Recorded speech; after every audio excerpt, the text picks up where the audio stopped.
पुण्यामधील FC रोडवरील L3 पबची तोडफोड करण्यात आली आहे। पतित पावन संघटनेकडून ही तोडफोड करण्यात आल्याची माहिती आहे। L3 बारमध्ये तरुणाचा ड्रग्ज घेतानाचा व्हिडिओ व्हायरल झालेला होता आणि याच नंतर ड्रग्ज पार्टीच्या आयोजनावरून पतित पावन संघटना एकंदरीतच आक्रमक झाल्याचं चित्र बघायला मिळत आहे। मोठी बातमी पुण्यातील FC रोडवरील L3 पबची तोडफोड करण्यात आली आहे। पतित पावन संघटनेकडून ही तोडफोड करण्यात आलेली आहे।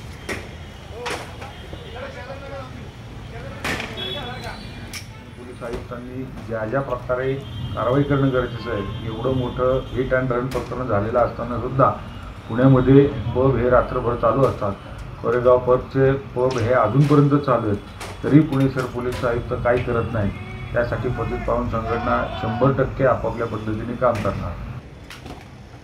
पुण्यातील फर्ग्युसन रस्त्यावर असणाऱ्या बारची तोडफोड जी आहे ती आता करण्यात आलेली आहे। आपण पाहतोय की पतित पावन संघटनेचे कार्यकर्ते या ठिकाणी आक्रमक झाले आणि त्यांनी या ठिकाणी L3 असलेले या बारची तोडफोड केलेली आहे। आपण पाहतोय की काल या बारचे काही व्हिडिओ जे आहेत ते समोर आले होते। त्यानंतर पुणे पोलिसांनी कारवाई करत जवळपास 9 जणांवर गुन्हे दाखल केले, तर 8 जणांना यामध्ये अटक करण्यात आलेली आहे। दुसरीकडे पुण्यात ड्रग्जचं प्रकरण वाढत असताना या बारचे काही व्हिडिओ व्हायरल झाले होते। त्यात मुलांना ड्रग दिले जात असल्याचं त्या ठिकाणी समोर आलं होतं आणि त्यानंतर पुणे पोलिसांनी आक्रमक होऊन यावर कारवाई केली होती।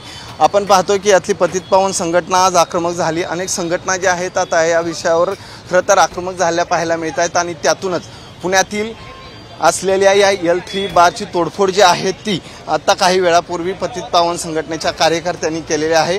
या ठिकाणी मोठा पोलिसांचा बंदोबस्त आहे, आता कार्यकर्ते आहेत, मात्र काही वेळापूर्वी या ठिकाणी पतित पावन संघटनेकडून या L3 बारची जी आहे ती तोडफोड करण्यात आली।